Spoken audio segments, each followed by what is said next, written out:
Hard Hat's all about showing up to play hard, doing what it takes to win. If you want to cement legacy, win another. He's your third center. You don't want to pump him up too much, but it's hard not to. This is maybe the most I've ever agreed with you.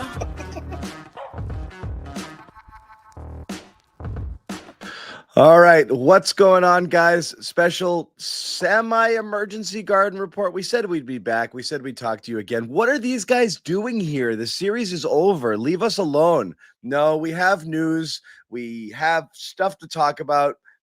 Everyone's still, I don't care if the series is over. The Celtics are still top of mind as everyone kind of prepares for who the hell knows what is going to happen this offseason. And another wrench kind of thrown into the how are they going to approach next season drops today with news of Jaylen Brown's injury. We also have exit interviews where we talk to a few players and we have some kind of we might be able to read into some of the answers what the players said. I certainly didn't love what I heard from Al Horford. This is a tough day after yesterday and the day before and the day before. So it's a tough day, and poor Noah and Bobby had to gun it back from New York. How did you screw up both of our names? my daughter has a friend whose name is Noah, but they call her Noe, and it's in my head as Noe. But anyway, so we are here to talk about it. But as the title of the show tells you, where the first thing we're going to talk about is the report about Jaylen Brown, as he played, according to Ramona Shelburne of ESPN, played through a partially torn meniscus in his right knee. This is the injury that he'd been dealing with.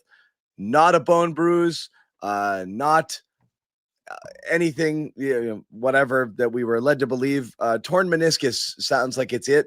And now we're talking about surgery, which we don't know yet. Part of the report also talked about that Brown will be evaluated this week to determine if surgery is needed. I imagine yes, but who knows? So that's where we're at right now. So I don't know how this changes any of your thinking about his own management of the injury, decision to play, if he's a warrior, if it was not a great idea, all of that stuff. Again, none of us are doctors. I assume if he was playing, they determined that you're not going to make it worse. You just have to deal with it sucking. And it was very clear that he was limited. So anyway, go ahead, guys. Here's what I got from a doctor. I was already in touch with the doctors from earlier in the week, so I just circled right back around. Said partial tear is very common. If you MRI'd all the knees in the NBA, you'd probably see 80% of players, even the ones not in much pain. It really depends on where the tear is, but can also be managed with injections like steroid or PRP. Unfortunately, posterior could be a problem. And, that's the thing we kept getting right on the injury report, the posterior impingement. So, surgery is more common in that case, apparently. And I just hate seeing meniscus. We went through it with Rob. How many times you've said this too, Noah? This is not. I hate meniscus injuries. Cut it off, John. ACL, I don't know. The partial tear is a little different, right? So I don't think this is as severe as what Rob went through and some other guys, but it's not a great situation to be in right now, especially after a month ago, or even less than a month ago, he's there saying no structural damage. It's like, because that was so relieving to me. Shut up, Bobby. He told you what it is. Believe him. This is what I suspected. All those troubles, all those issues he was going through late in the year, it kept getting worse and worse and worse. And so you're like, oh man, did he tear something? And it turns out he did. And again, Noah, this is not a great injury to go through. But it's partial. Can you guys hear me? Yes, but it sounds echoey, like you're talking through the computer a little bit or your headphones. So just check the settings there. What do the settings tell you? It says I'm talking through my mic. Really? Yeah, is my mic bad? No, go for it. I can switch to my computer. No, you're good. You're good. You're good. Good? Maybe okay, just so I was just put going it to say closer to you because I don't know if it's the little echo there. Go ahead, Noah. No, I was just going to say, I think we don't know the order of events here. The bone bruise clearly at one point started being like, this has been going on for months and months. And especially when it reappeared on the injury report in Orlando. Honestly, I thought in the New York series, he was never on the injury report, but he literally didn't dunk. I don't think he dunked once the whole series, and he had so many opportunities to do so. So this whole thing was very confusing from the beginning. It's why we were always seeking more information. I think sometimes to the fans it was confusing because it said right posterior bone bruise, but it was like always like it just something about it just was bizarre. I think we all knew that. I think the question is moving forward, is this something that's going to impact his career or not? I don't think we have reason to think that right now. Like he has 5 months until the season starts. We don't have enough information to, I think, to be overly concerned. But it does kind of explain why we saw that lack of lift and give us like a name, because it was clearly not just a bruise at a certain point, or maybe it was the worst bruise ever. But it just like it started seeming really weird. And honestly, like even the other night in Game 5, I was like, he's passing up. Like, how many times did we see him pass up a dunk for a weird like scoop layup that he never would otherwise do? Yeah. It was obvious. Again, we don't know in terms of recovery, but you have to assume that, well, there's two things. One, at that point, you're still playing for a title, and so toughing it out seems to make sense, provided that they've said you're not going to hurt it worse. And he's not the first person to play on a partially torn meniscus. And that must have been the case. So I'm not upset about the nature of the injury. It's nice to have clarity now. I don't think we necessarily needed to know what it was earlier either. The only thing that frustrates me a little bit is I don't know why people pushed back on it. Like he'll be fine. He's fine. You're making stuff up. Like, I don't understand people's need to see what they want to see versus see what's out in front of you. He was limited. That's part of the story. We said if they go down, this will be part of the story, that Brown, one of your best players and your most athletic player, was, a shell of himself, athletically speaking. And he still did. I mean, the most impressive thing, picking up Brunson, and checking him all of Game 4 and the defense that he played and the performance he was able to have there and being able to be effective at all is definitely something to be like celebrated. But like, I'm just amazed the amount of people that just wrote this off as not a big deal. It clearly was a big deal. And I think one of the things that contributed to their downfall here, 100% healthy Jaylen, even with Kristaps disappearing, maybe gets you through that series. It was challenging to not have him be his regular self. Yeah. And again, frustrating to not know it to some degree here, and that it was a situation where, with a partial tear, John, I think there is potential for greater damage there in my mind. Like maybe I'm wrong there, but again, how much time is he going to miss here? That's the question. I get wanting to play through it. I get wanting to push through before the playoffs, right, to prepare to be in position to succeed. And I'll give it to him, Noah. He was effective in key spots in the postseason, particularly the 2 games out of the 3 where Tatum missed. So he did find a way to still impact this team down the stretch here, but what cost we're going to see. This is a partial tear again, John. So I'm not sure if this totally applies, but we're always talking about that removal versus repair thing. And that, obviously one's a short-term thing with the long-term risks, and one is the long-term thing with more potential for missed time here. So let's rewind the clock a little bit. Let's go back to the Rob Williams story, because we're all dumb and we don't know anything like about sports science beyond what we're reading, or we're talking to people who are kind of painting a picture for us. But yeah, that's the basic conversation around these things: the trim versus the full replacement, and then the length of time and the risks associated with each one. Not knowing what's what here, again, you have to assume that the Celtics, with an asset like Jaylen Brown and the money that they're paying him and how much they have committed to him long-term, are concerned with long-term health, not short-term health. And so no matter, like, if you take a conservative approach and you go into the 6 to 12 month recovery with a full, even if it's a partial tear, if repairing it, they determine that that's better. And again, I don't know whether you do with partial tears. I don't know if that's how it works necessarily.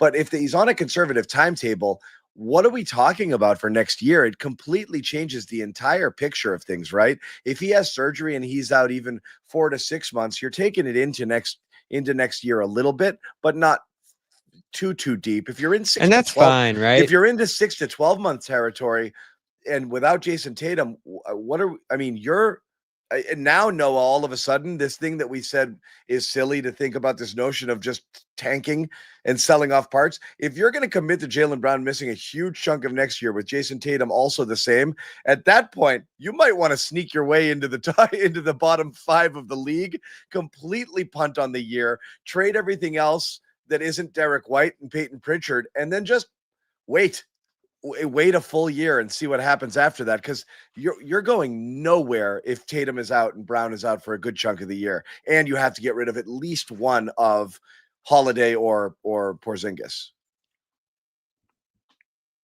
I think the tough thing right now is that there's about 20 different outcomes. Yeah, we have no idea. Yeah.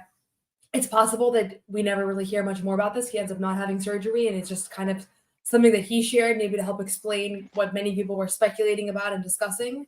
Obviously, the timing of this is they got eliminated yesterday, and now the news is out today. And I kind of anticipated that this would happen, as well as I'm still kind of half anticipating a Porzingis illness thing coming out, even though he seemed very honest. Jaylen, I will say, like, Bobby asked him yesterday. He hasn't been saying, like, oh, it's just a bone bruise, except for that one press conference where he said there's no structural damage, which now I'm like, I think that might have been a lie. But generally speaking, Porzingis is in a little bit of a different case. But I think the thing that's kind of tough right now is just think through this. Is if this could be something that doesn't come up again. This could be a surgery that is, the trim or whatever else it is, and he's ready to go, but maybe there's a long-term concern.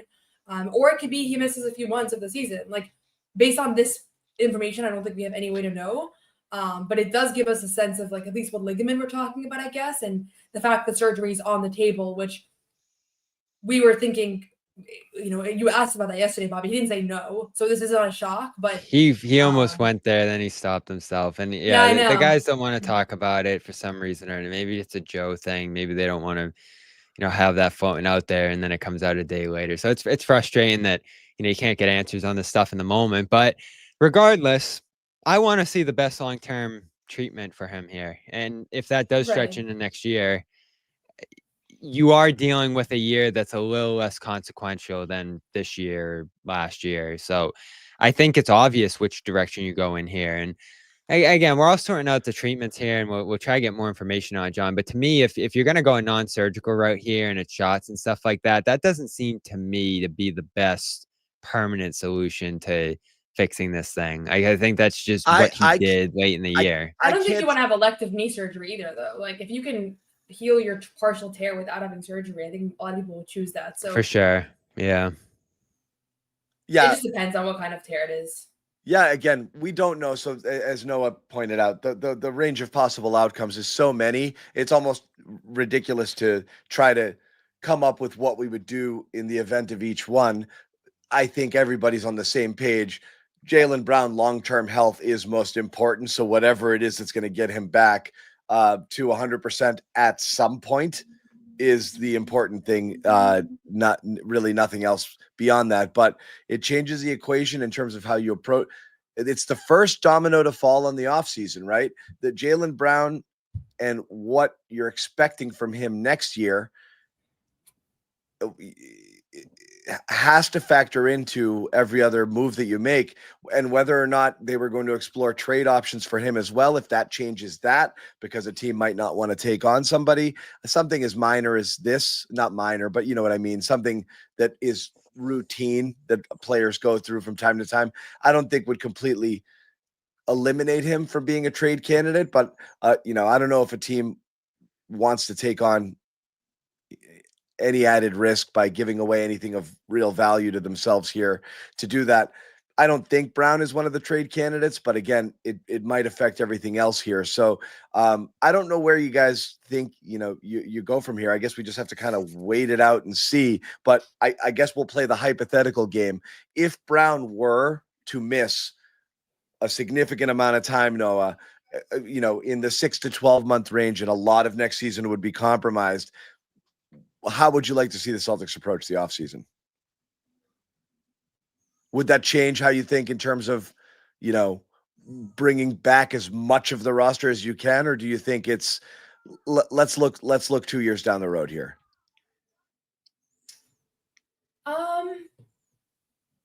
I think if he's going to miss the first portion of the year, it's kind of tough because part of it is also the Tatum question. Like, they're related. And I think over the summer, they're going to get a sense of whether Tatum's eyeing a return next year or not. I think if he's not eyeing a return next year and Brown is to miss time, that probably the older players in the roster, Horford, Holiday, are not going to be a priority because we're no longer talking about, the next year or even the year after that as being like really title window contending years.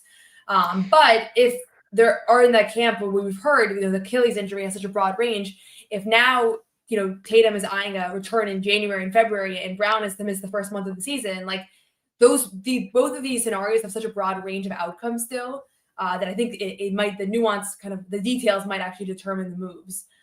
Yeah. But there's also some things that might not be in the organization's control. Like I know we're going to talk about Al, but I think Al Horford is like a guy you really want if you're contending, right? Like that's kind of the point there. And so he might not want it either. So there's a lot of questions. But I think I would evaluate like them hand in hand, Tatum and Brown, and their health outcomes. Yeah, and as it stands, in my mind, you're already looking at Porzingis and Holiday to get below the tax apron line. And do you go even further than that in that case? Do you see what you can get for White? Do you see what you can get for other guys on the roster and try to get back as much a lump sum of prospects and picks as you possibly can at that point, and then await, Brown and Tatum return later, or at least slow play their recoveries? That's the other thing too here is you probably benefit from any recovery that either of these guys are going through from taking as much time as possible and being as careful as possible. There's no need to rush either of those if there's a year with no expectations here. So maybe do look a little further down that road. I think you want to keep as much of a foundation of winning as possible. I'm just so against going to the bottom. I think it can be more of a permanent move to that position than you want it to be when you make that decision. But this is the scenario we talked about with the Warriors, Noah. That wasn't their choice. Clay got hurt and Steph got hurt. And so now you're potentially in a situation here where Tatum's hurt and Brown's hurt. And that, to me, even before we got this news today, John, and we were kicking around some of that stuff in the chat, like those decisions, to me, in my mind, when you were texting that, it was like, if Brown goes down this year with something and you have that kind of season where health just forces you to the bottom, that's how you tank. I don't think you go into the year with a direction in mind to go to the bottom of the league, because I think it just establishes a losing culture. It's so hard to recover from that. And there's no guarantee that there's going to be anything beneficial that comes out of it with the new lottery odds. So that's where I hesitate to move a guy like White. If you get blown away, White's insane. But yeah, it's not tanking so much as any GM in any sport will tell you they're not looking like this. Fans are like, you got to load up now. And certainly there are windows of opportunity, but your average successful GM is looking in a 10-year plan to be a contender for 6 of those years and maybe recognize a step back, here and there, it is part of it because you have to reload. You can't always be really, really good. Even more challenging now in the NBA with the new CBA here. It's just not how it works. You can't always plug every hole. They can't say this outright to fans, but they enter years all the time. Like, I mean, look, the Red Sox are doing it. I mean, lots of teams do it. Like, I don't like the roster composition enough to go for it. I'm not selling prospects. I'm not going all in. I'm not signing expensive people. I'm not going to this and that. Teams do it all the time. So it's not unthinkable and it's not tanking as much as it is trying to set yourself up for the best success down the road. And if down the road is only a year from now, that's the easiest thing in the world. And everyone's going to point to the Golden State thing of like, wow, they go in the tank for a couple of years and they come right back up with a lot of the same core and win a championship. That's the dream. But when you have pieces like Tatum and Brown, losing a star for a year is almost a gift. It's almost a gift that's too good to pass up on a team that needs to reload and reset. And that's what I think. It would almost be negligent to pass on the opportunity to take a big step back with the idea of coming back even quicker 1 year later. Because look at that Warriors scenario, though. By losing culture or not, like, again, we talked about it. Like, I don't see if you trade either one of KP or Holiday, Al either retires or you just can't re-sign him because it's too expensive. You might have to move on from a Hauser. Who knows? You can't sign Luke because he's a $20 million man now. Imagine this team next year without Tatum, Brown to start, one of KP or Holiday, Al, and Luke. What is that team? That's a team that's fighting to get in the play-in, not a play-in team, if Brown were to miss significant time. So, I mean, at that point, it's not insane to be like, we're gonna live with the results at this point, but I'm not trying to make this year's team better. I'm gonna worry about a year from now. I think that's fairly logical. And you might be forced into that decision. You're not going to call it a tank. You're just going to accept this is who we are and this is how it's going to be. Yeah, and when you look at that Warriors scenario, and I think fans would embrace it because fans are impatient and they don't want they don't want a 2 to 3 year dip. They want to come back up quick, and they already recognize next year is gone. So if it's going to be gone, like we're 40 wins gone and knocked out in the first round, most people would say, can we just be 25 wins gone? You know? I think what fans will embrace is a youth movement. And so that's where I'm interested to see what kind of players they could get back in some of these deals. Like, I'd love to see players that you have some hope and excitement for, who are on the younger side coming back, and guys that you can play and commit to at that point. I don't know exactly who those guys are yet, but that's going to be some of the stuff I'm searching for over the next week or two here, and that they're searching for. That's if losing comes along with that and growth from those kind of players, I think that's where you're more okay with it.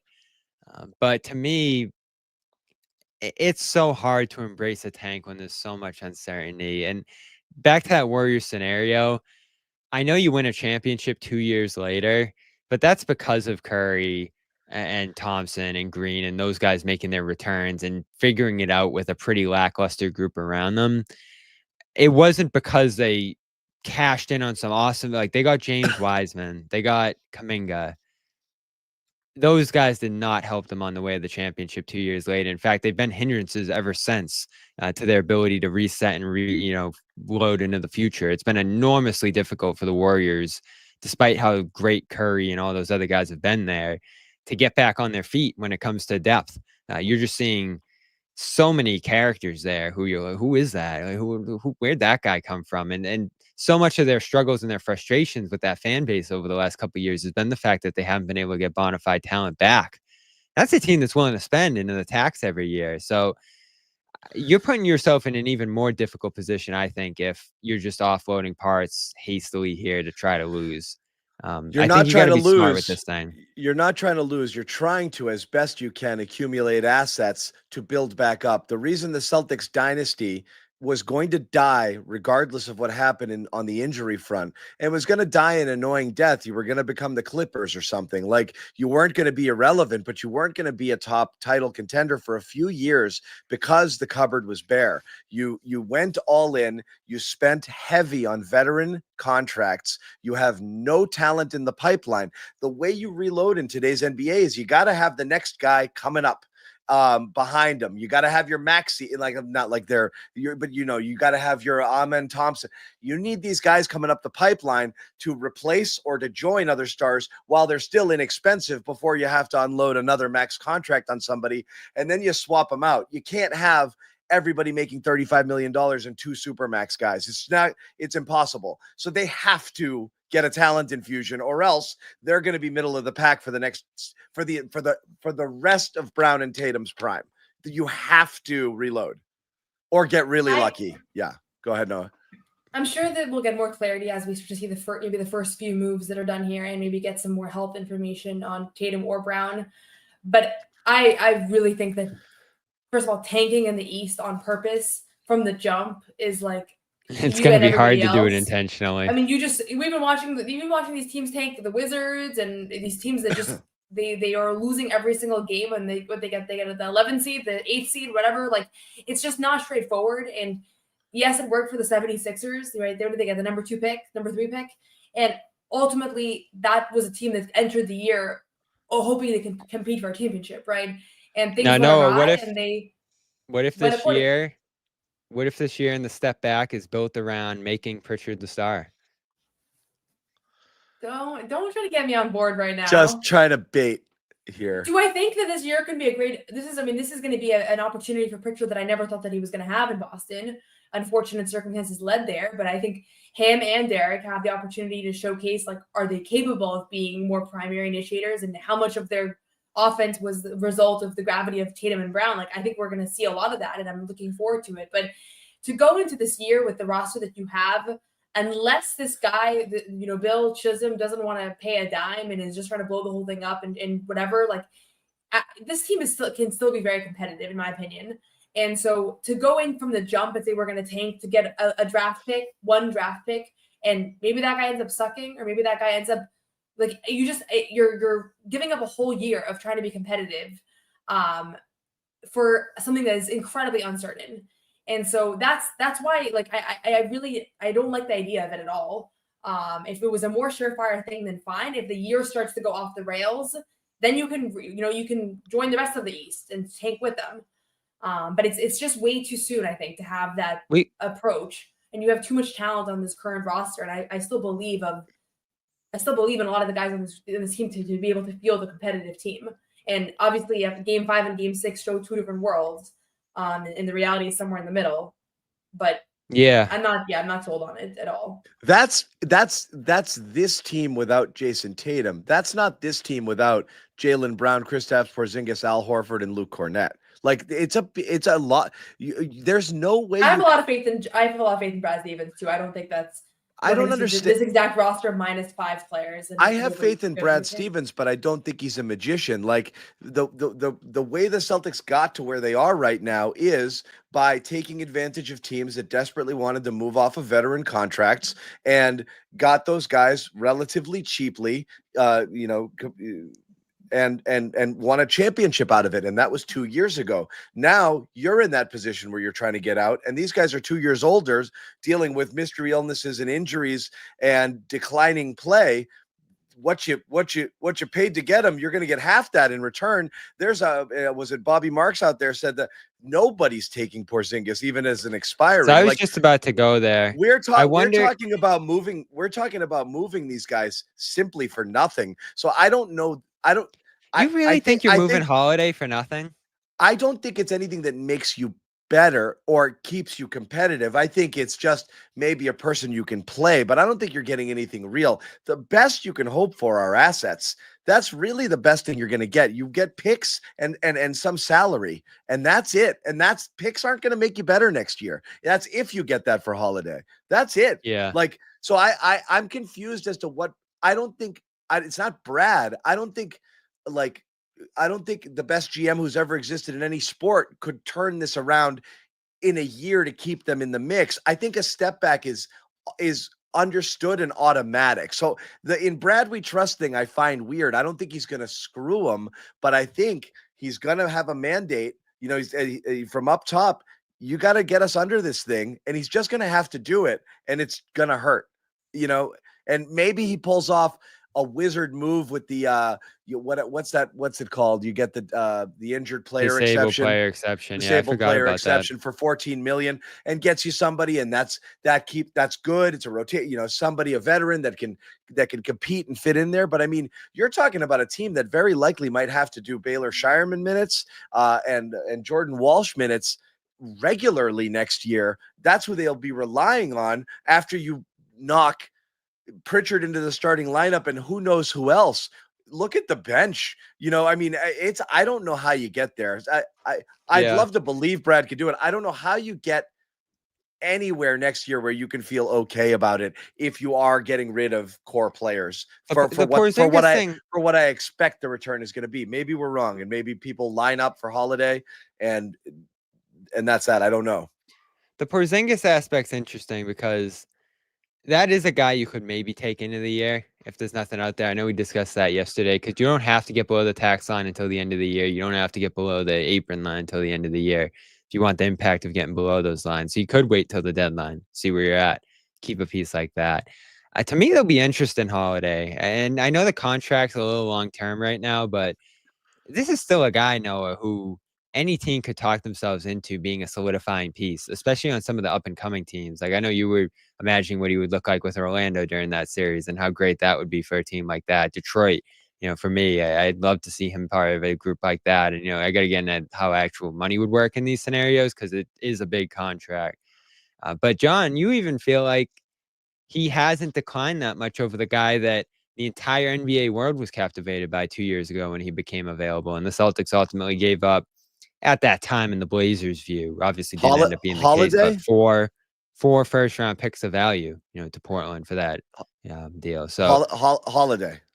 Yeah. I didn't see the decline everybody was claiming. If he's 5% worse as he's getting into his mid-30s, yeah, I mean, it's not.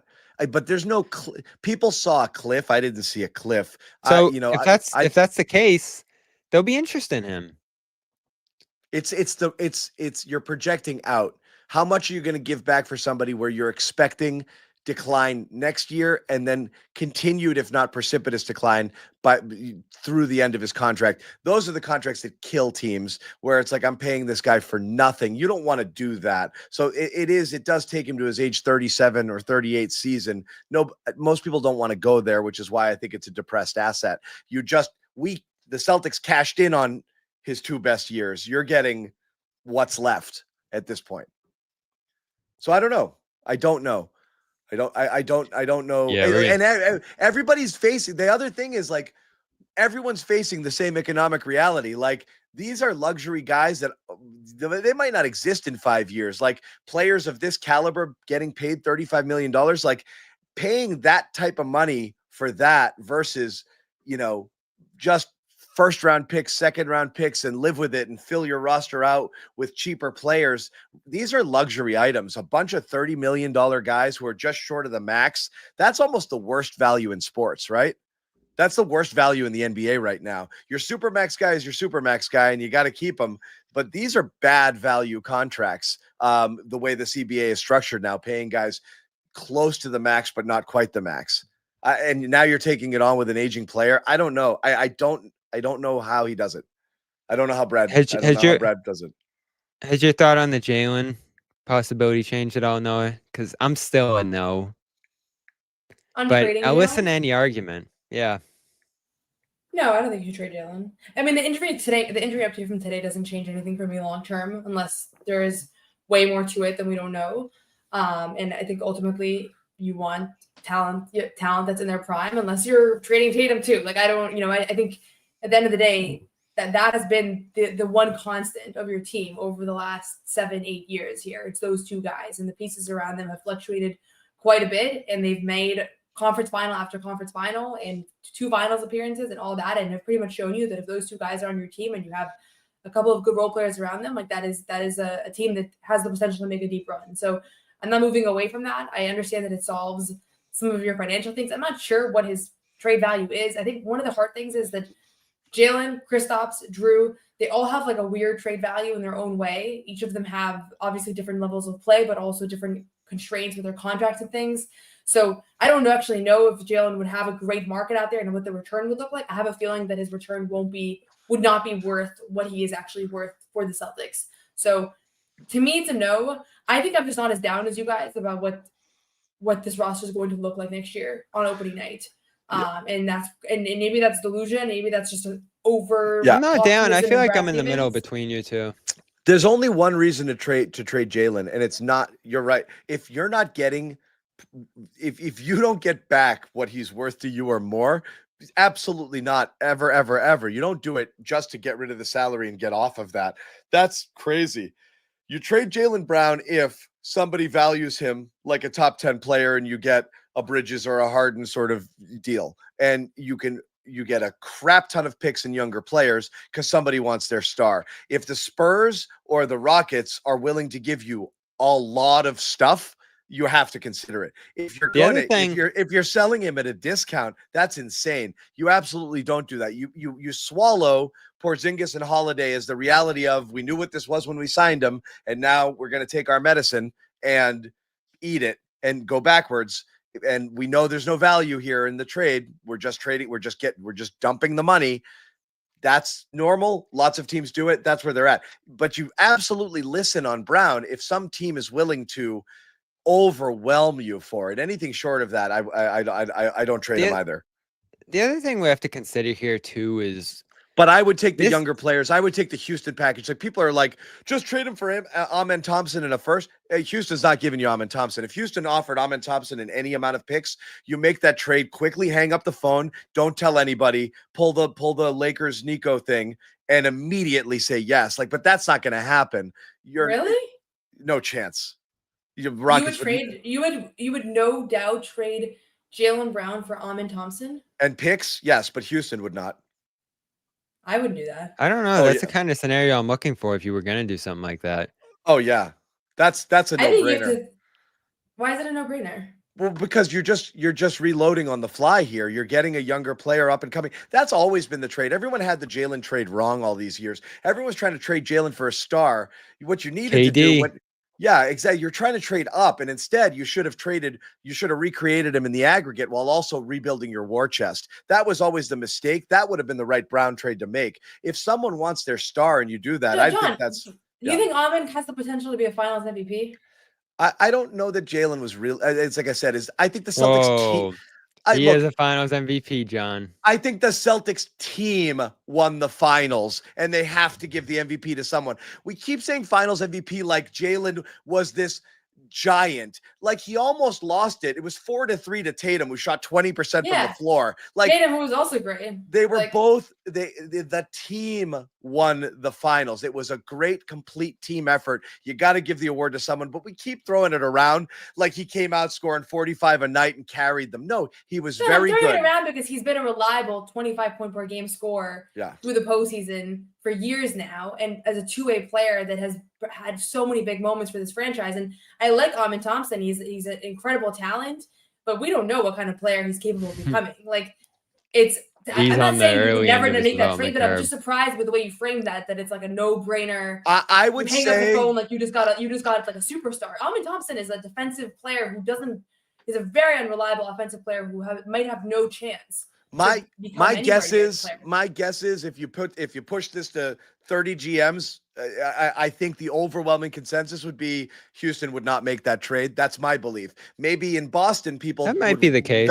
would value Brown better. I'm saying in terms of valued assets, I would say that package coming from Houston would be considered the more valuable package, and that Houston would only do it because they want, the bird in the hand, the ready-made star, the person that might get them over the top today, rather than looking forward. If you're the Celtics and you're looking forward into the rest of Tatum's prime, a reload scenario I think makes sense. And if you're able to do that, I would absolutely consider doing Those that. are the kind of guys I I'm think looking. I think Thompson's almost untradeable for Houston now. I think they'd be looking to trade Jaylen Green in any sort of moves, and Oh, they might God. include it in a Giannis in a Giannis situation. But I think their fan base would be pretty reluctant to do that. If this was a Houston chat, they'd be like, "No friggin' way are we trading Amen Thompson for a guy that can't dribble with his left hand." Like they don't want Jaylen Brown. Like I would guarantee Houston would be. Well, this is losing their where you get minds. stuck. Yeah. This is where you get stuck trying to trade a guy like this because you would want someone like that if you're going to move on from a Brown. And if that They're team's going to want to like, trade. nah, we're not going to do Jaylen that. Green. Yeah. Yeah, so that's where no deal happens.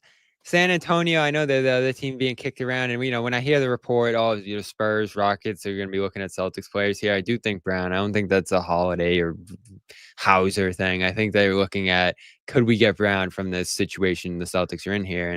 And San Antonio is a little more interesting because it's number 2 pick in this draft. Talk about a reset. Talk about a reload. That's a great starting point. Devin Vassell. That's a real wing with some upside there. That's, maybe you get a Keldon Johnson. You have multiple wings coming back in that deal. And all of a sudden, that's a real reload right there. And that's money coming back that is equal to, Brown's essentially there. I don't know if a team like San Antonio is giving up all of that to bring a guy like that in. But if that's the only star that's available for them to acquire there, you look into something like that. I just love the stability that Brown brings to the Celtics right now. I think it's so important to stay above water. And we've had these conversations a million times with Jaylen.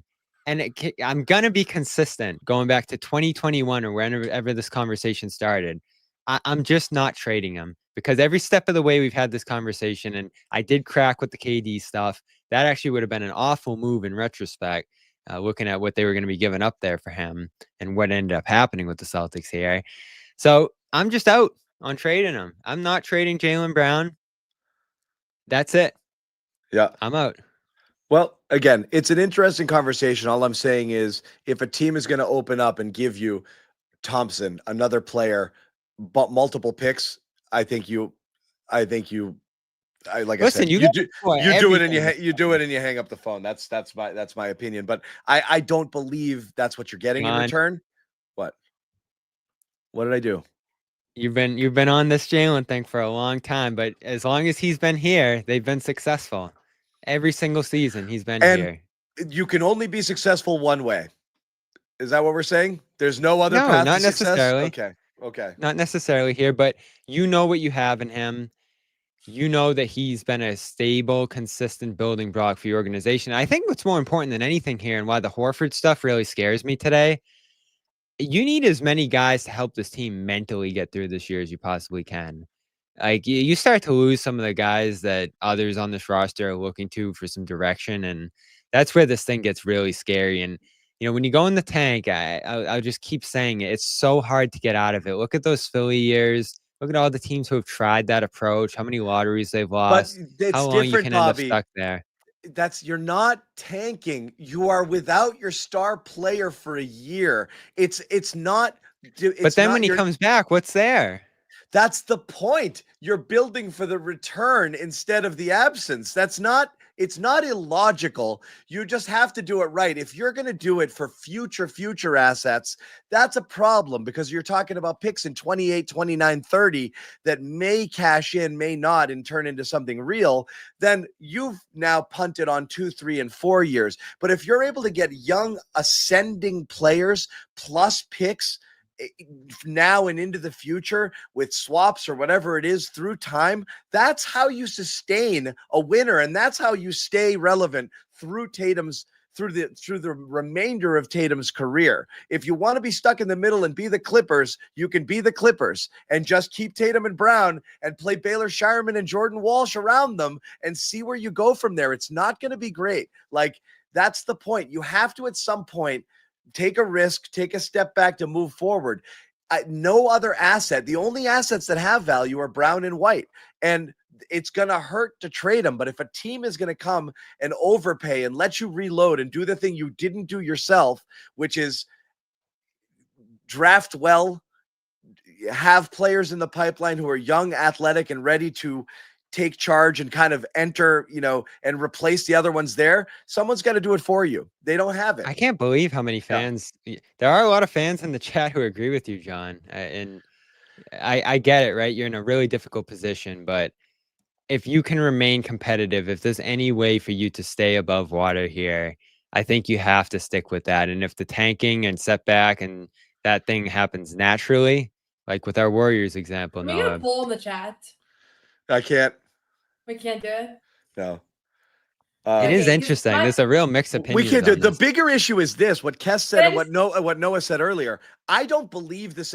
The funniest thing about trades, everyone like here won't do it, and everyone there won't do it. The reality is the thing that I want that the people who don't want it in this chat, won't even be offered. It'll be considerably less than that. And then it's not worth it. So it's a moot point. If he's not traded, it's because the value isn't there, not because it's not a good idea or not because it can't potentially make them better. But Noah, you were going to say?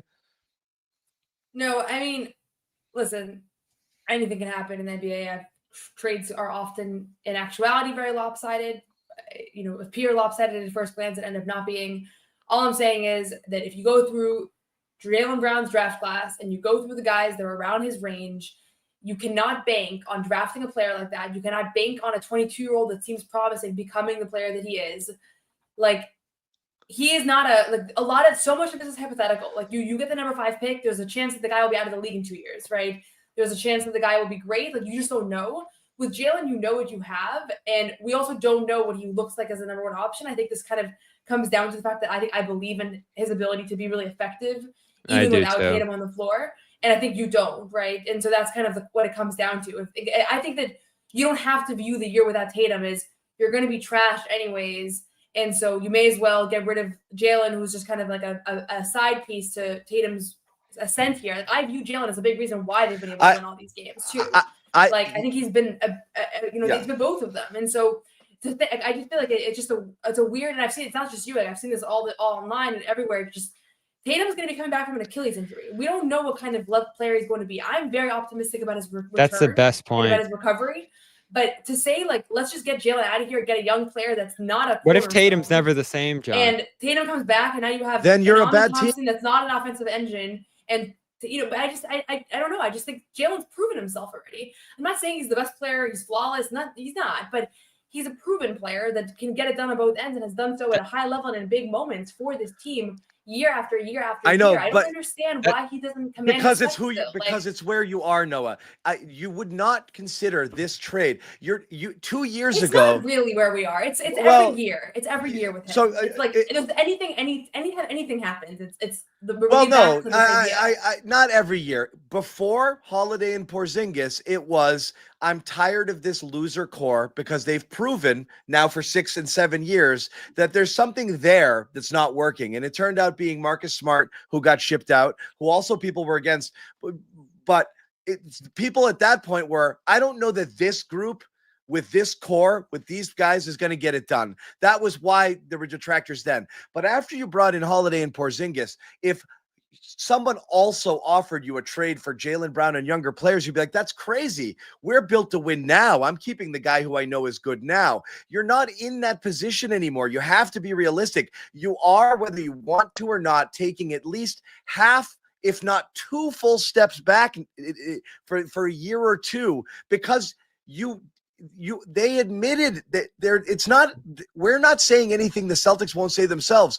We pushed our chips to the middle. We went all in. Now the bill comes due. The bill is due. They are going backwards for a little bit. So the question is, do you accept it, ride it out, hope Brad works his magic around Tatum and Brown? That's absolutely a viable option, and it's probably the one they're going to go with.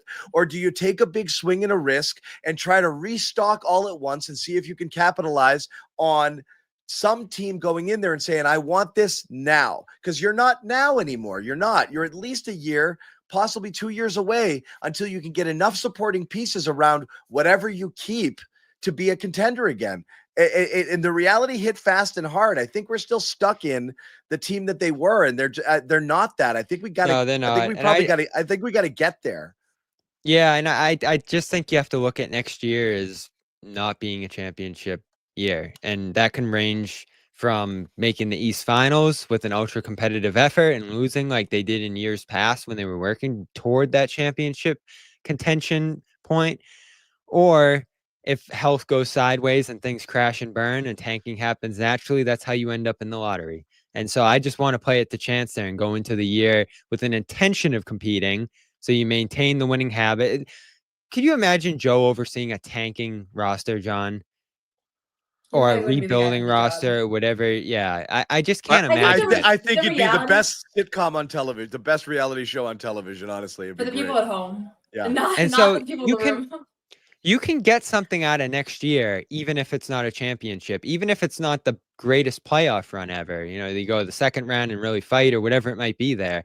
You know, I remember these years past now, some of the more enjoyable years and valuable years, I think, to this core and younger guys that were on it were the 2018 East Finals run after Hayward goes down. You know, the 2017 run with Isaiah. Some of those years in there where you gained some valuable experience. And that might even go for Brown, who, again, I love this story. I really do. Him having that chance to lead this team like he's always wanted to, like he's always believed in. And that might make him a better player long term, because he's what, 20, he's just in the midst of his prime, and they're eventually going to reunite, Tatum and Brown, and lead that team into the future. And maybe Pritchard's in a better position to succeed the following year, and maybe Cornette's back and takes another step. And you know, there's just so many guys on this roster. I know there's not a ton of them, but guys that can, with more opportunity, take a step here. And then when you're actually back the next season with Tatum, maybe in a better position to succeed. Like some of these prospects, John, are flyers. Not to call Thompson but Thompson in place of Brown. We're stuck a little bit on that single name, and me so quickly saying yes. Well, it's because of how you framed it. I think it's a good name. You're pulling a Nico Harrison. Like, But is those such a no-brainer? that's fine, but we're off the topic because we're framing it on one. We're framing the entire discussion on one hypothetical trade. It's ascending player X that you believe has the potential to be Brown or better in a few years, plus another piece like a shooter or something and a buttload of picks. That's trade X. I would let's not get hung up on my Thompson. That's subjective. Like fine, no more Thompson. No more Thompson talk. But my point is Devin is that Vassell. there is going to be risk with any one of these players, with any one of these moves, right? Saying Jaylen Brown's going to be the number one guy next year, that is a risk. It might not work out the way that I'm picturing it right now. We have not seen it over an extended stretch before, right? So it's a risk, right? It's a risk to say, let's trade Jaylen for basically a young guy who has an upside, but also might never materialize into that. It's a risk to say, let's tank because you might literally not get a top 5 pick like some of the teams that have been tanking for years now and just become the Utah Jazz. Like all of it is a risk. I think the smallest of the risks and the most surefire thing is Jaylen's ability to actually really surprise people and become a different level player than he has been. And that's and then you trade him. I'm just kidding. Maybe. You'd probably still want to trade him. So and at least the value would be a lot higher than it is right now. I think you're always better getting out a year early than a year late on things. And with that involves risk. And a lot of times you'll be like, whoops, I wish I hadn't done that. And you'll give away something and it's bad. There's no guarantee in trades. I think people are so used to winning trades, especially Celtics fans. From going back to, Parrish and McHale for Joe Barry Carroll, all the way through to Garnett, through to, Holiday, Porzingis. They're used to winning these trades in such decisive fashion that the idea of risk is just something they cannot stomach. It has to be a slam dunk. Of course, you don't know what the young player is going to be like, but you're going to roll the dice. And remember my hypothetical for Halliburton a few years ago for Jaylen Brown? Everyone's like, Halliburton sucks. Okay, well, that hypothetical trade that the entire chat lit me up for was Tyrese Halliburton, another player in like 6 first-round picks. And everyone's like, that's the dumbest thing ever. Good thing John's not GM. It would have been an absolutely amazing trade, but it didn't happen. It wasn't ever real, but then it didn't seem great. Now it seems terrific. Bobby, you're muted. So again, there's always risk involved. It's just they won the championship, John. You got to take. And here's another point, though. Can I just say that since we're already having all these discussions, I don't like the fact that we go back and we look back at this last era and we say, like, there was something wrong about that group, and then they got rid of Marcus Smart, and Marcus Smart was the problem, and then like they solved it all. Like, I think you can look at it like that and say, the 2024 team finally got over the hump because everything aligned, because they got rid of Marcus Smart and they got Jrue Holiday. Or you can look at the fact that this has been what this team has done over the last 7 years is so unique to have this level of sustained success that you have to start drawing from what are the common threads here? Like, what are the things that have made this team successful? And those are the things you have to keep pushing forward. And so, like, I don't even look at Marcus Smart as like he was the problem when they had to trade him. I know this is a whole other discussion, but you did touch on it. So it's like, people are looking about, people are discussing like moving forward, like what are the constants, and like they have to make the Marcus trade. That's not even necessarily why they won the championship. Like, we don't know. We don't know that. You're right. You don't know that. But what I do know is that Derek White, Jason Tatum, and Jaylen Brown are the 3 proven players on this roster that I want around as long as possible, unless you can get a player that's that proven. Or you're saying this era is over, let's win down the road, and it's not going to be with White's another guy who could do more. I wouldn't understate that. I think it's look, I haven't even begun talking about like what I actually think, of Brown and like his future here. You're saying he's going to he has an opportunity to show things that he hasn't shown here before. And that might be the case. And I'll absolutely eat it if that happens. I'm dubious. I think we very well know exactly what Jaylen Brown is because he's been that for a really long time. He's improved certain aspects of his game, but the limitations that he faces with just how he is with his ability to, play the point forward role or to handle the ball or to play making this and that, it's sporadic. It's not consistent. It's not going to be straightforward. And I don't think you're going to see something in it. And I think he's a depreciating, instead of entering prime, I think you're talking about an asset that's going to depreciate as his athleticism starts to get less because I do think he is No- incredibly no dependent on matter his what- athleticism. So no he's matter been playing what. 10 years. He's got mileage on the tires. So I think if you, and again, despite all that, I'm saying you would only do it if a team overwhelmed you. Otherwise, you would never trade him if it's not more valuable to you. I think that's crazy. So it's not even, I'm talking about player X, who's the second best player on the team right now. If a team's going to give you a lot of future assets and young ascending players because they want the star now, I think we need the star now less. That's all I'm saying regarding Jaylen Brown, not what you're getting and whether that's going to be better and this and that. I think this window is shut, but you can open another one much more quickly if you're able to reload fast. And there's only one way to do that. So I would explore it potentially. That's all I'm saying regarding that trade. Yeah. Here's the thing too. There's going to be struggles next year, no matter what. That's just something everyone has to understand and be ready for, because the last year and 3 quarters was perfect. Very little struggles, very little went wrong until the late stages of this season. So now you're going to be normal. I wrote that in my article last night. Last night was the beginning of this team being human. So whether it's Jaylen leading the way and the imperfections with that, or a younger cast, a restart cast really struggling and there being some eventual payoff there, I don't think struggles next year are a reason against any of these, potential options here for them. And most specifically with the Brown one, because as we saw last night, Noah, my biggest takeaway from that game was you have the game 5 with Jaylen where it's amazing, and you have the game 6 where it's probably the worst version of Jaylen. And you're going to have both of that next year if you do commit to building around him. But do you get to a point after that year where he's in a much better place as a player and you benefit from that when Tatum returns? And, I thought you made the best point of the show, Noah. What if Tatum's not right when he comes back? What if he's not the same player anymore?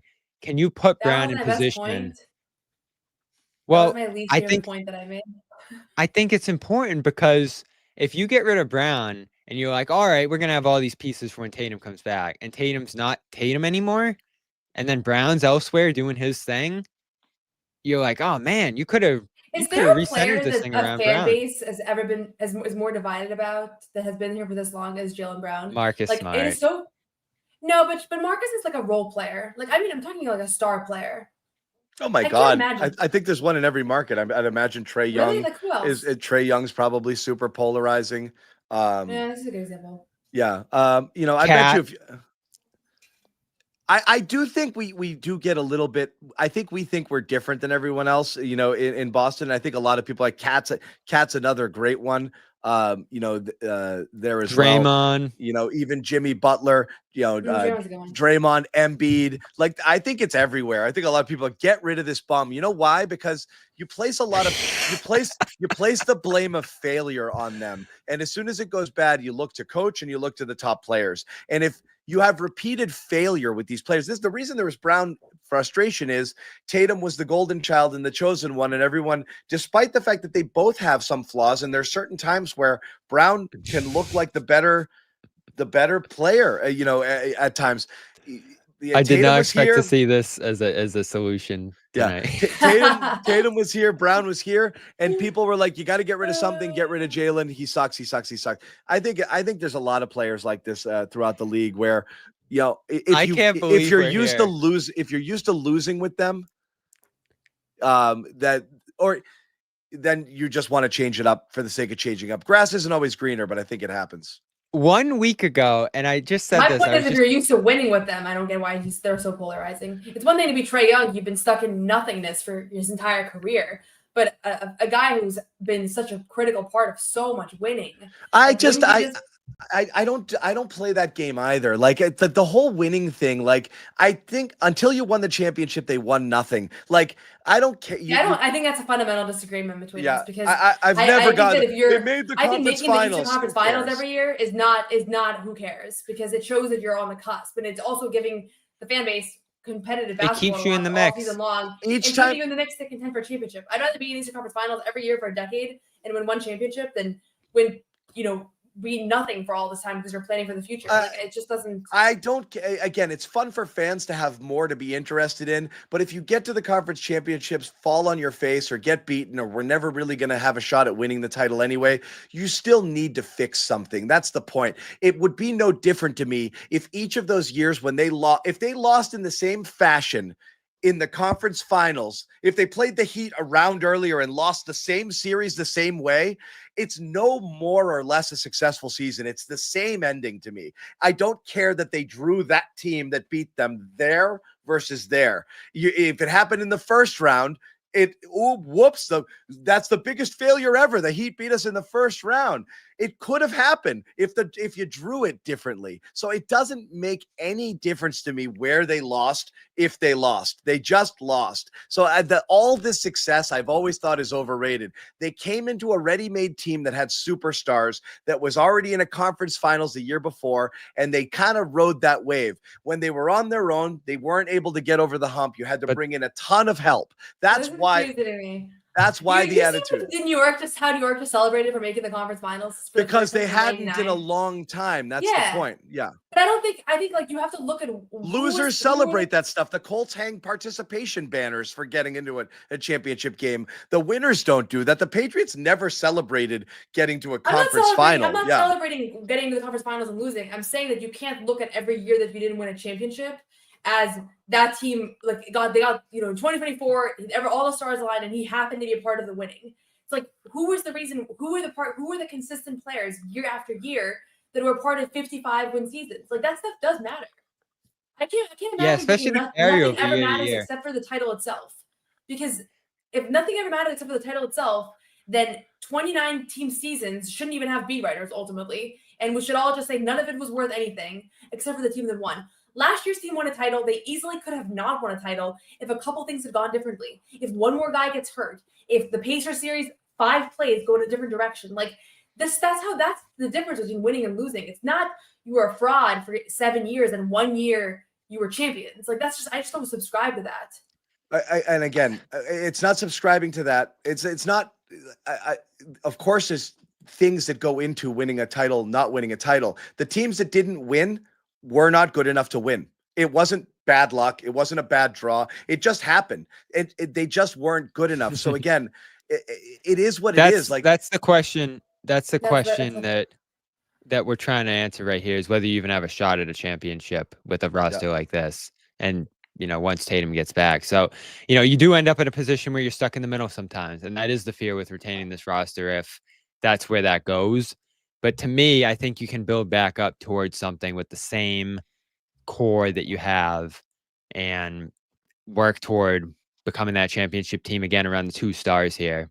So that's just how I feel about it. I think I'm dispassionate. I think if you lose too much continuity, John, you just end up with a mismatched, bunch of parts that you hope becomes something, but it's just a hope. You just won a title with 2 new players and a guy in his second year. Like, what are we talking about? But you had the 2 core players. I know, but you literally did a complete overhaul because they couldn't get it done with the other parts. So you completely did a facelift here in order to get them there. And they won in year 1. The Celtics were strangers in 2008 when they won that title. The continuity thing is so ridiculously overrated. It's just emotional attachment. People they watch them, they root for them, they cover them, they like them, they want to win with those guys. You want to believe that this is the right group here. And I view it a little bit more dispassionately. I think it's just, you got to move in and out. You got to sometimes you lose a player that you've grown emotionally attached to. Rob Williams, it hurts, but it was a necessary thing because but we're talking about Jaylen. I know we're talking about Jaylen, and that's the whole point, is superstars get traded all the time. It's not crazy to think that it's that, and it's not always wrong. It's just, if you're entrenched and you're a Celtics fan. Let me ask you this, John. It's just, I love these guys, and I can't believe that moving them would be good for us. That's how people view it, without really looking at whether it might be good for you or whether it might be necessary. And I think that emotion clouds judgment. Let me ask you this to wrap it up. Because I am interested in what you think about it. Do you think they'll consider it? Do you think they would do it? What's that? Do you think they'll consider it / do it? I think that Brad would consider everything at this point because he has to recognize the situation that they're in. So would they do it? Again, if you're over, it's a business. Brad's not a fan. If someone gives you what you consider to be greater value for Brown than what he is to you, and it can dig you out of this hole, of course you consider it. But will that happen? I'm guessing, like Noah said earlier, probably not. I think Brown, whatever you could get for Brown, he's greater value to you than he is to someone else. You're trying to get somebody to overpay because they want to have every point you made for keeping Brown is why a team might overpay for him. And that's the point. He's proven it. He's a leader. He's ready now. And a team might say, I want that. And I'll give whatever it takes for it. It's why the Knicks went out and got Miles Bridges, who is not the player Jaylen Brown is, and gave everything because they were like, I need to compete. And this is what's going to put me over the top to beat the Celtics maybe. And then they beat the Celtics. And so then we've been laughing at that trade for how long and the price that they paid for it, but to them it was absolutely worth it. If you have somebody who's going to unload on you for Brown and you're in the financial straits, the situation that the Celtics are in, I think any GM would listen.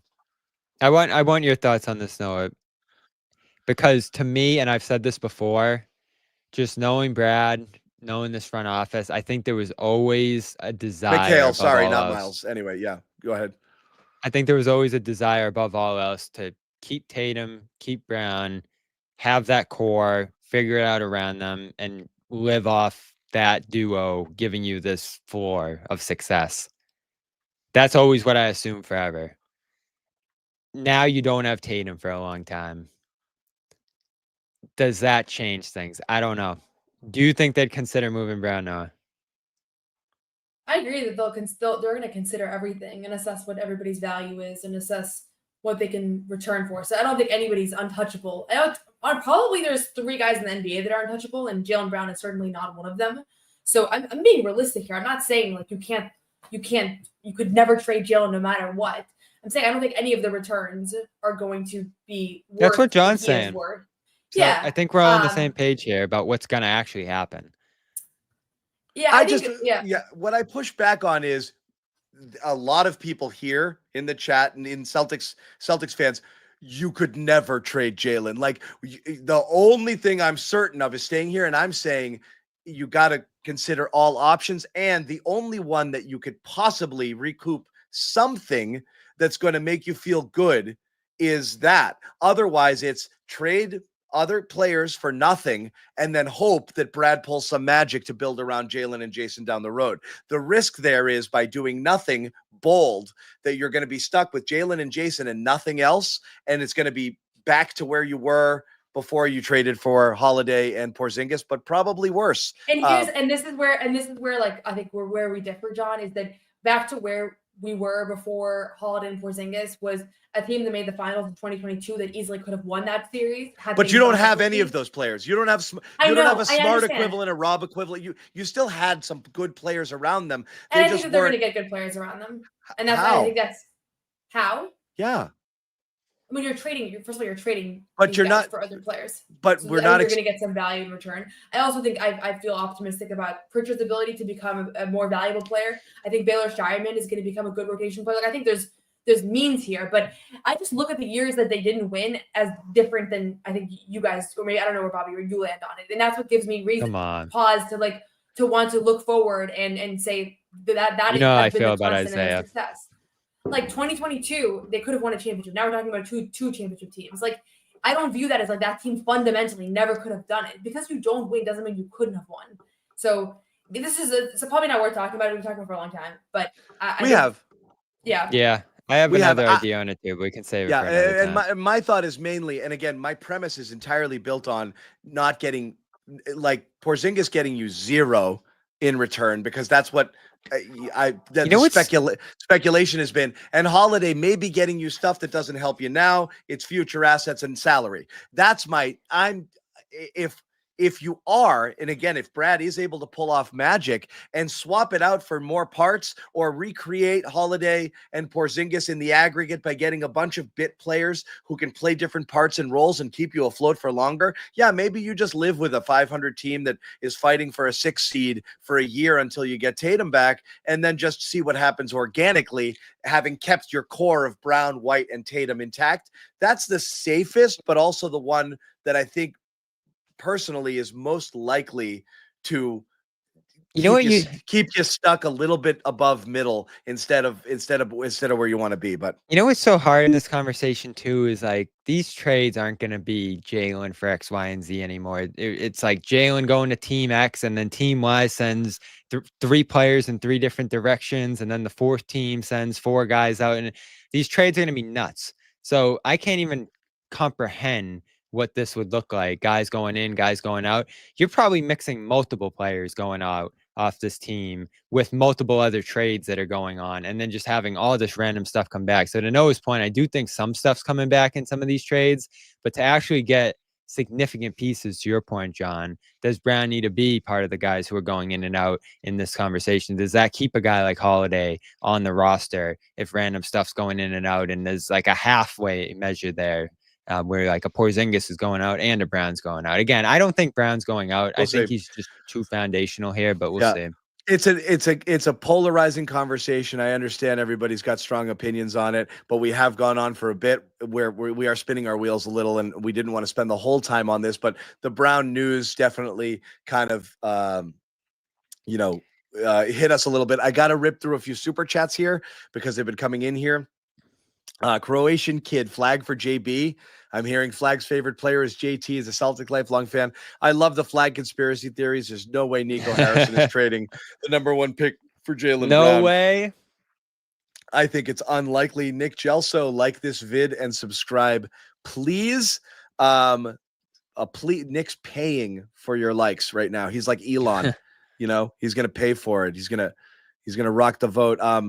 NHC777, have they announced if Jaylen is having surgery? No, it's going to be discussed in the coming week, but I would have to imagine it's likely, but we'll see. If it's being discussed, you would think so, but who knows? Who knows? Timmy, is there I think when you take time before deciding on surgery, you're trying to figure out, is there any possible way to avoid it? And I think on most times you end up with the answer being no, but we'll see. Timmy, is there a championship for being competitive? I don't know. No. Who cares about being competitive if we're not competing for a title? From GOAT. Pritch, White, JB, Al, Cornette will be 5th seed. I don't know that you're keeping Al and Cornette as well. And we're going to get to Al in just a minute, but STK, thank you very much. Great opportunity. This is amazing. Great opportunity to swing on young talent. Warriors didn't completely whiff at drafting. Poole ended up being a valuable asset for 2022. My favorite name here, Shaka Laka Mecca Leka. Bobby Marks roster cost was very, what am I looking at here, guys? Doom. I bet it's Doom, unless it's some slang I'm missing. Doom skeleton. I'm not familiar. Doom for next season. Would know. It was not. It was bad. It was bad. Dirk, I'm excited. Love the unknown. Keen to ride out the offseason with y'all. So many storylines to resolve. What happens to the squad? Brad will deliver. Do we rock number hashtag Boston 2027 or hashtag Boston 2028? I'm fine. Damn. I like down years. I like the year where you see if Jaylen Brown can lead a team, if he ends up still being here. I like the year where you see if Peyton Pritchard can put up 20, next year could be really or fun. Derek White scores 25, because then you're like, look at all of this stuff we didn't know we had, because we had this team that was to Noah's point, all of these super fun games when you're down 2 and 3 players, that's the whole year next year, and it's like, let's see what these guys can do in elevated roles. I don't think it's the worst thing in the world. Willie Teague just wants to say hi, Noah. Say hi back. Hi, Willie. Hi, Willie. What? No, FA1, FWA1. I don't care. Brown and White are untouchable. I'm soft for my guys. Trading smart felt like suicide. Keep the family together. It hurts. Look, it hurts. I've gone on like remember how awful that night was, but then trading they won a Pedro championship 7 months later. letting Pedro Martinez walk was so emotionally difficult for me when I knew it was clearly the right thing to do. But watching him leave the Red Sox and go to the Mets, sometimes it sucks to let go of people you grew up rooting for, loving, who won you titles. It's nasty business. Rays, JB athleticism will only get worse. We have to take advantage when his stock is high. If he regresses, we won't be able to recover his contract.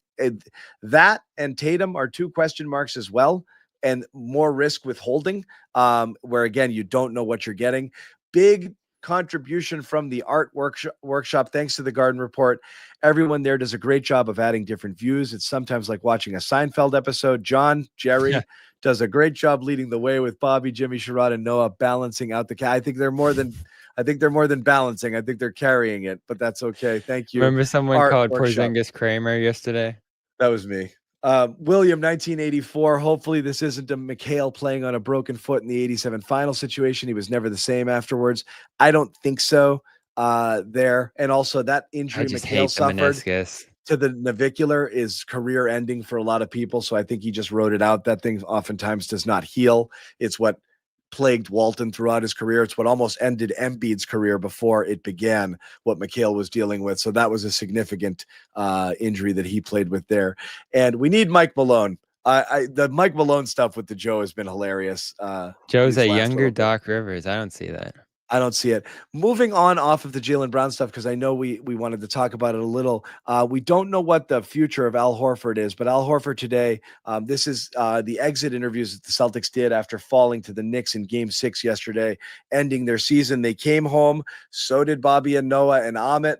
Gunned it back, made it for the media availabilities. They are all in full on our YouTube channel, so check them out if you want to listen to what the guys had to say about the season. Those guys made it with room to spare. But here's Al Horford, and I want your reaction on how you read this, because Noah, I know you said a week ago or earlier, like there's no way, like I don't think a lot of us know. Al Horford's given us no indication he's going to retire. I don't know if this changes people's minds. Listen up here. Down it now. How do you look back on this season and the way it finished for you guys? Well, we didn't reach our goal, obviously. So the Celtic standard, we didn't live up to it. That's the hard truth, but that's what that is. There was some positive moments throughout the season, but that standard that we seek, we did not meet. And you're obviously going to be a free agent this summer. How do you look ahead to that process? Do you plan to continue playing next year, and do you hope to return to Boston? For me, it's just too soon to talk about that stuff. I'm gonna take some time here with my wife, with my kids, and just that. But I mean, it's not even been a day, so there's still a lot for me to process. And just feeling everything out from last night, that was difficult. There was more. Going to be a free I cut the wrong. Summer. I wanted to get to the second part here. I played the wrong clip. That was difficult. When asked in the past, you've always stressed that you want to keep playing. Has something changed for you to where that could be in question now? Yeah, I'm just not ready to talk about that right now. I just need some time with my wife and my family, and that's what I plan on doing these next few weeks. And then could Jason's injury and the amount of time that he's missed potentially weigh into that decision as you do make it? Yeah, no, I mean, I just think everything is just still very fresh, for me, and those are all things that that I'll be thinking about in this next few weeks. So that Noah, what did you think after hearing that? I was pretty conflicted, because on one hand, I think it can sometimes be the common, thing to say after an elimination. Emotions are high. It hasn't been a day. There's no reason for him to really signal anything to the media as a leverage move too. Like, on one hand, I kind of get why he kept it vague. On the other hand, when I walked into that locker room in New York after Tatum ruptured his Achilles, and the first person, Al was already talking. Like, that was how quickly he started talking after the game ended. And you could see in his face, like, just how devastated he was by this injury. And I thought to myself, I feel like what I'm watching right now is both him feeling awful for his close friend and teammate, but also I felt like something changed. Like, something about that injury could potentially change his future with his team. And so I'm 50-50 on what today's comments mean. I'm intrigued to see what happens here in the next few weeks. I wouldn't be surprised if he comes back and resigns. I wouldn't be surprised if he goes elsewhere. I would be surprised if he retires. I don't think he's ready to retire. I think he's still competing at a really high level. And I talked to his mom earlier in the year for a story, and she was like, he has years left that he wants to keep playing. Like, people around him, I don't think that that's on the table as much. But if this is not a contending team next year and they're heading in the direction away from that, what I once thought was not a possibility of him going elsewhere, I think there's a much better chance now. Bobby? Yeah, I think it's one of those two. And neither of those are good. Honestly, it doesn't really matter if he retires or goes elsewhere. Both bad for you. The big thing for me is that, I threw in there, do you hope to return to Boston? And I think that's something he could have acknowledged at the very least and didn't. So I don't want to overanalyze it. I think Noah's neither did Luke, to be fair. Luke had the same answer. I'm worried Luke's gonna leave after what he said today. Yeah. He said, I gotta Luke talk was to my also family like, and, I'm talking to my family. I was like, everybody's talking to their wives, and nobody gave us anything on media day. So and they're all gonna say, take the most money. So again, I'll translate that based on just free agent speak. Like, Leverage. Nobody's saying I want to be back here at all costs and this and that. And especially, if you're Luke, it's insane. If you're Luke, it's insane to not listen, because if there's a Bobby Manning, level general manager out there and he friggin' is waving that checkbook around for 20 mil, 20 million. What can the Celtics? I mean, look, they know what we know. The Celtics don't have anything to offer you, like money-wise. The only way you can keep Luke and Al is to trade multiple players. Like, you have to trade Porzingis and Holiday and get so far under. I told you, John, that you're if not. Luke's You're gone. No, I'm gone. You're gone. You're no longer paying $8 on the dollar, to sign a guy like that. It's really challenging. So, like, what can the Celtics offer? Nothing. And even the nothing they offer is expensive. So they have to go way, way, way under to be able to retain those guys. And I don't think it's the worst thing. I mean, look, if you can get off of KP and you trade Holiday, it's going to hurt. But wouldn't you rather have, Pritchard, Luke, and Al all come back than whatever it is that you're going to get for those guys and have them leave? Like, you have to factor all of it in, and that's also part of your not tank, but your step back scenario, which is we're going to be less competitive, but I can hold on to these guys because they're valuable to me. Luke has value to me 2 years from now, 3 years from now. Al, if he's going to play till he's 45 and wants to do it for whatever we can pay him, as long as I'm not paying $8 on the dollar, I want Al here as long as possible. Is he a star? No, but he'll hold it down for us. And you have trust and faith there. So there's a world in which they do it, but I think they'd have to move off a lot of salary and trades to consider. Otherwise, those guys are gone, right? Yeah, we've heard $6 million a year with Horford through reporting. With Luke, I think you're gonna have to give him more money over the long term than other teams would over the short term. Like, he's at least a vet minimum salary type guy now, right? Like, he's got to be in that 12-13 range as a backup. The mid-level? Yeah, mid-level, right? He's got to be he's got to be close to mid-level. Yeah, I just money. wonder, like, if it was going to be 2 years, what's it, 16 million for a mid-level, maybe 15, 16, or Celtics offer 5 years, 20.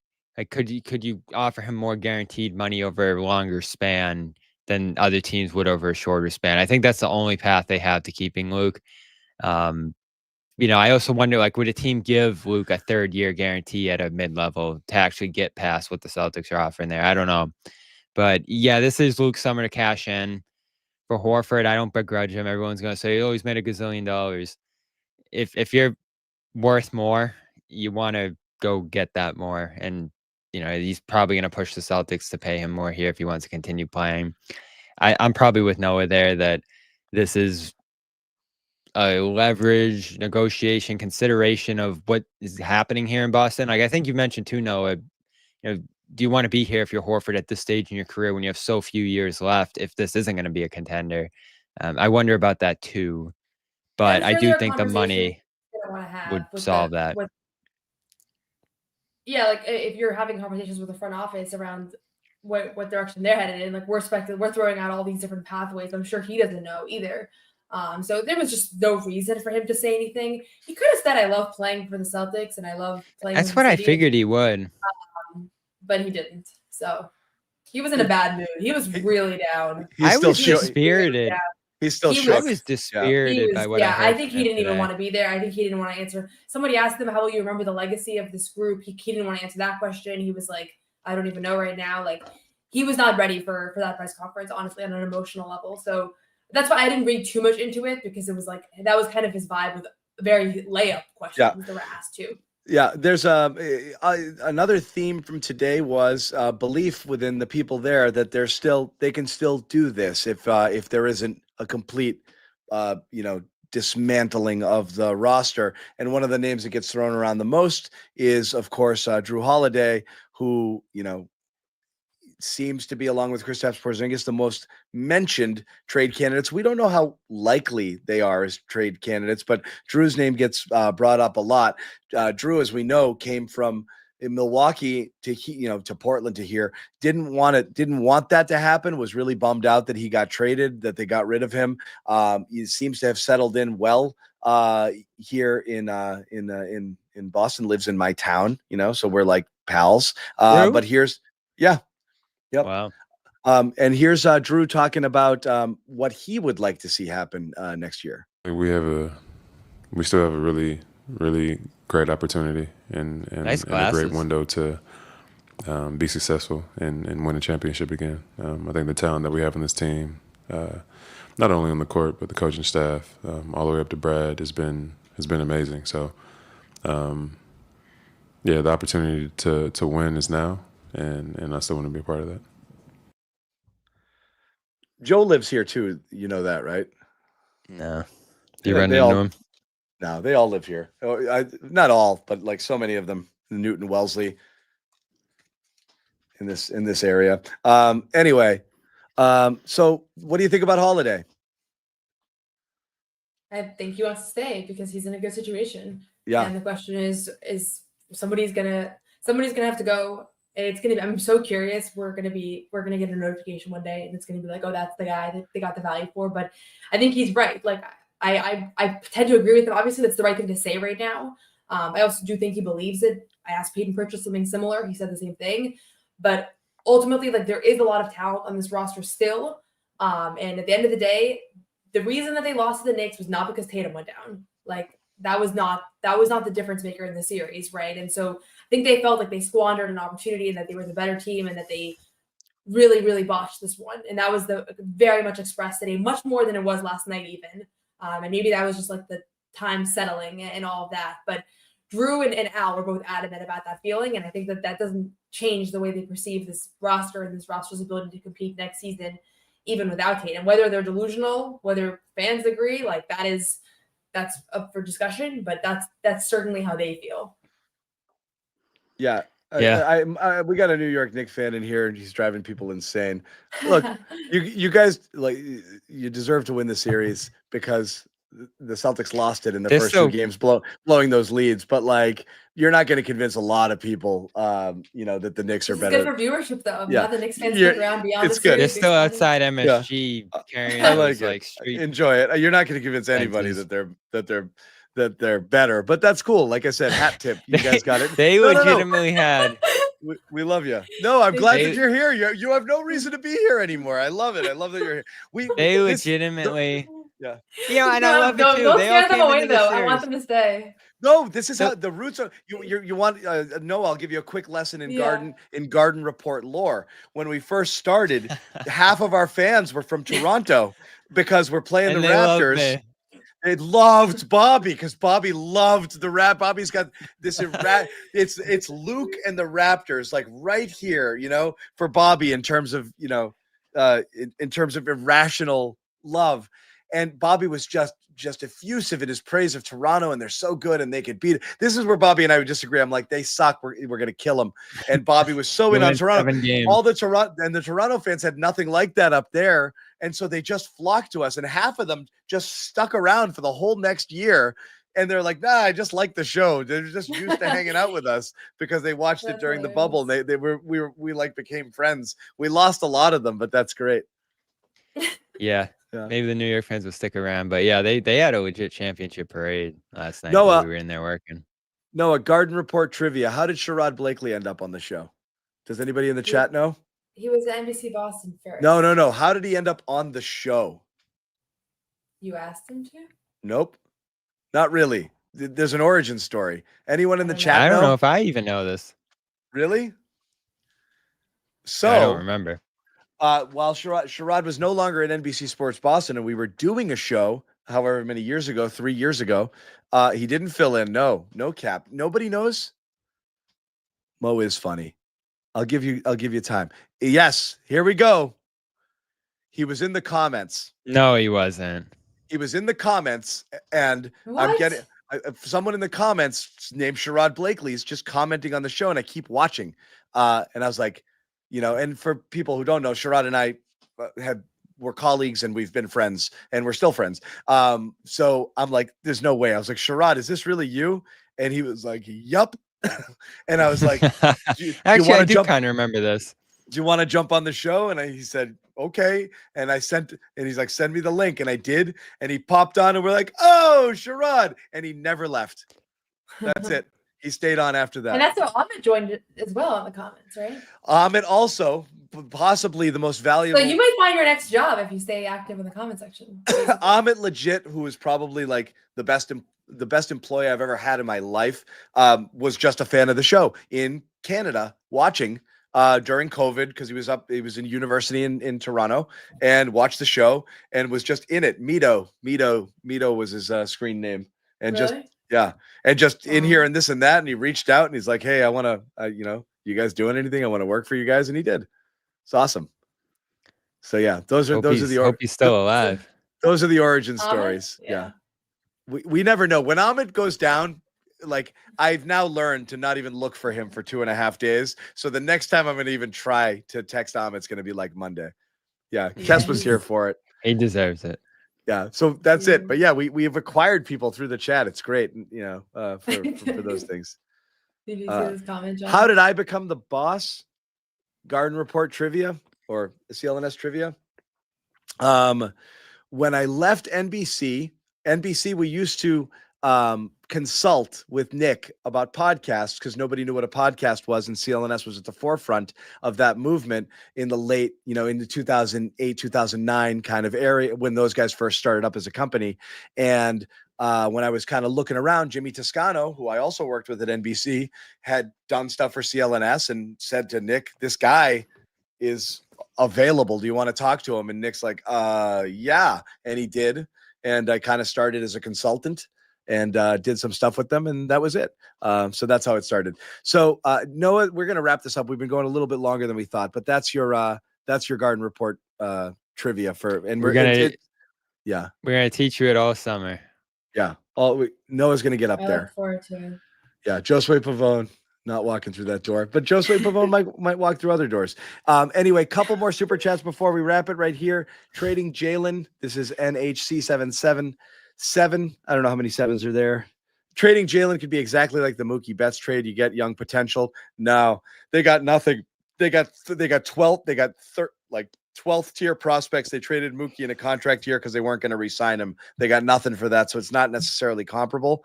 But again, trading prospects for stars is always a risk. Look at how did SGA end up in Oklahoma City? Does anybody remember? Yes. Paul George. The worst trade in the history of the world, and amount given up there. Right now. No, there are no such thing as trades like that anymore, though. Nobody trades. I know. Yeah, It's not quite that. If they did, I'd have a different mindset about this stuff. Yeah, But exactly. I'm watching superstar returns these days, and they're not doing anything for me. All talk about Missoula never mentions that he's coach of the 2 most embarrassing playoff series in C's history. There's no lies there, Dustin. I'm not going to lie. He's had a couple of big time failures there to an 8 seed going down 3-0 and almost getting bounced. And honestly, possibly getting fired if they got swept in that series. I really wonder what the future of Missoula would have been. And then this was one of the biggest choke jobs in Celtics playoff history. There's no other way to look at it.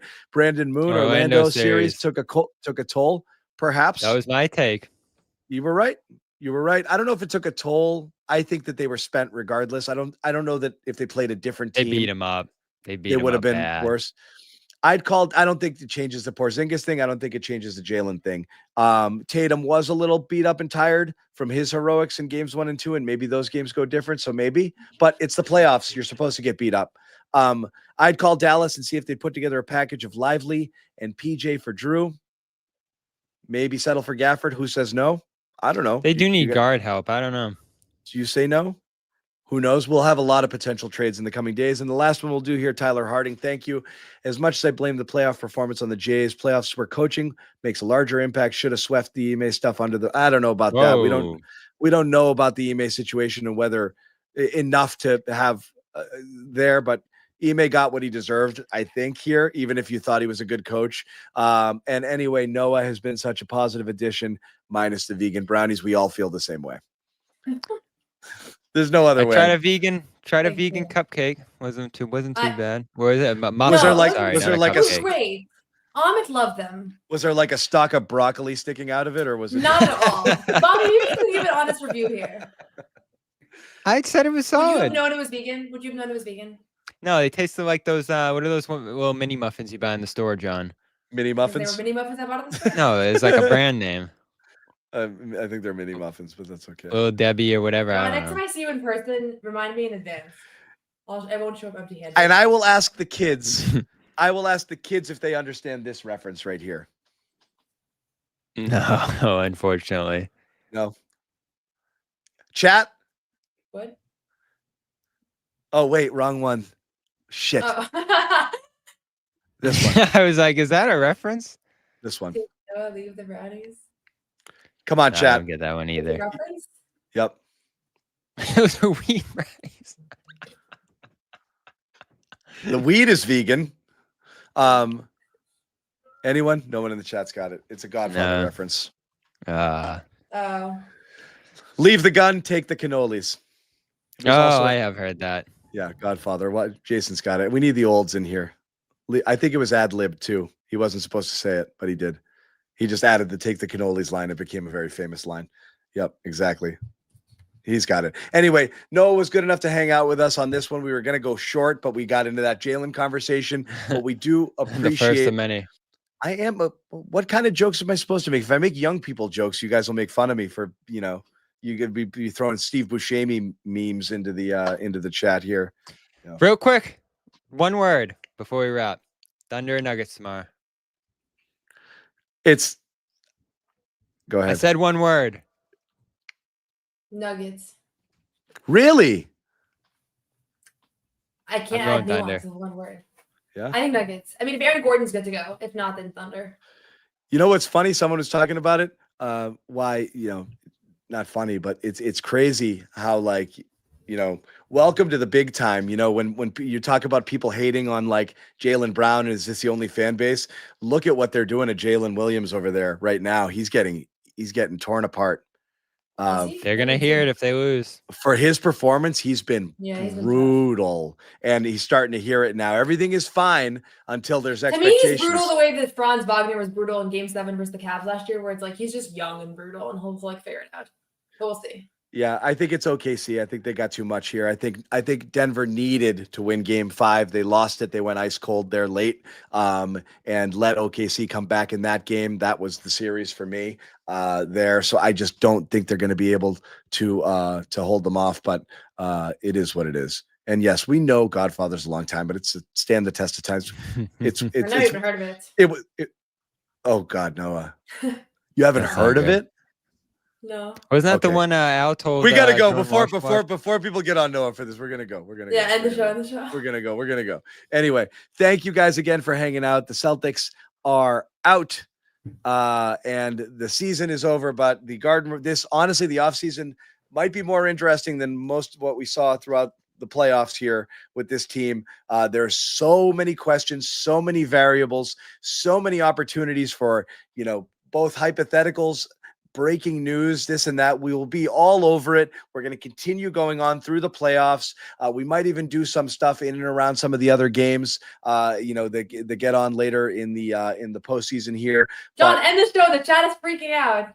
Oh, on you? No, keep going. Okay. Oh, how bad is it? It's bad. End it. See you at Cabot's. Yeah, Luis, I'll see you. I was at Cabot. I took the girls to Cabot's last night for dinner. It was great. No, you guys are the best. Thank you guys again. Noah, we'll leave it there before things get ugly. I'm just looking for my outro, and then we're gonna go. Thank you guys for hanging out with us. Subscribe, leave reviews on our audio feed, please. We need actually positive reviews. This is a huge favor. If you like us, this is a good opportunity. If you hate us, to kill us, but go to iTunes, Spotify, rate and review the audio version of the show. Even though you're watching it primarily on video, people aren't used to getting us on audio as much as we used to in our early days, and we just don't have fresh reviews. We have so many of you who join us on a regular basis. We would love it if you would jump on there. So please do us a favor, do us a solid, jump in and rate and review the show, the audio feed of the show, and of course subscribe to the CLNS Media YouTube channel, both our Press Pass channel, our Celtics All Access channel, and the main channel for nonstop Celtics and Boston sports content. Plenty of other stuff as well. Patriots, Red Sox, Bruins. We've got it all. We've got you covered, but we will see you guys next time. Follow all of our socials to get an idea when we might do our next show. Till then, we'll see you later. No one's sneaking a vegan brownie by me, I'll tell you that. Okay, you know what, John? We're going to do it. You have to feel that way too, Bobby. I have to Same. feel that Same. way. Yeah. Let's fly Al over and make Luke your first center. Bobby, we gave you Luke hour early. We're not going to end this on a damn conversation about Luke